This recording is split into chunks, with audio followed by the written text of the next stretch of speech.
As leaders, we naturally have access to more power than perhaps we realise on a day-to-day basis.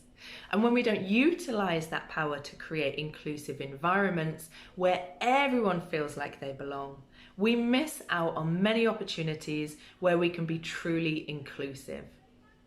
Now, becoming aware of our advantages and our privileges and knowing how to leverage them and using our many platforms to support the inclusion of others is one of the biggest powers that we have when it comes to our workplaces.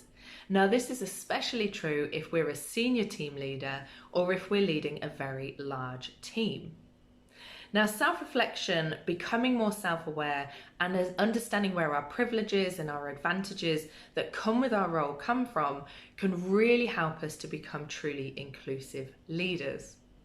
One way to get started on our inclusive leadership journey is to take a moment to ask ourselves how many different platforms and how many different people do we have access to where we can raise other people's voices and create space for underrepresented groups. Now, I've got a few questions I want you to have a bit of a think about now. So the first one is, are you the most senior in your meetings? What about on your board? Are you part of the exec? Are you part of the SLT? Do you have access to other senior people in the organisation? Are you connected to other areas of the business? And also, do people listen to you when you talk? Now, if you answered yes to most of these, you're probably starting to see some of those platforms that you already naturally have access to.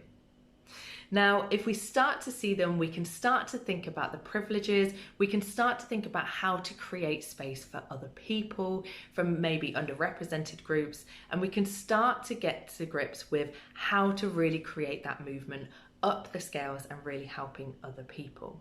When we do this, of course, we're really making space for inclusion, but of course we're starting to build those spaces for different ways of working and different thought processes up into the more senior levels of the organisation.